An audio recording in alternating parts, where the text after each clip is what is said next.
La construction du vieux palais d'été commença en 1709. Elle dura plus de 150 ans. Sa splendeur subjuguait le monde entier. Les ambassadeurs l'avaient même surnommé le jardin des jardins. Devant le Haiwantang, hall de la paix nationale, était érigée une fontaine. Ornée des 12 statues du zodiaque chinois, elle avait la particularité de faire jaillir l'eau de la bouche des animaux tous les jours à midi. En juillet 1860, les armées étrangères prirent d'assaut le fort de Taku, terrassant les troupes affaiblies de l'Empire.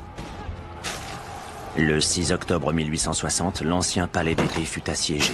Les trésors impériaux dont faisaient partie les 12 statues en bronze furent brûlés ou pillés. L'incendie fit rage pendant 3 jours et 3 nuits. Ce chef-d'œuvre architectural vieux de 150 ans fut tristement réduit en cendres. 1, 2, 3 7 745 000 une fois, 2 fois. Adjugé vendu. Objet suivant.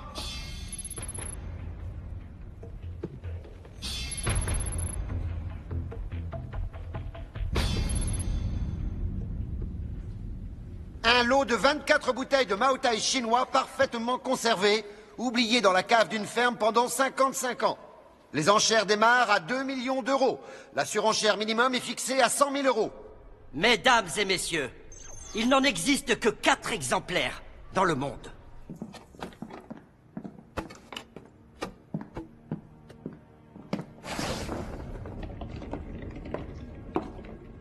Monsieur l'ambassadeur de Chine. Ravi de vous rencontrer. Veuillez excuser mon retard, je suis désolé. C'est nous qui devrions vous présenter nos excuses. Regarde, j'ai l'impression qu'il y a un éclat sur le bord. Suite à la guerre, il y a plus de 150 ans, mes ancêtres ont rapporté certains trésors qui ne leur appartenaient pas.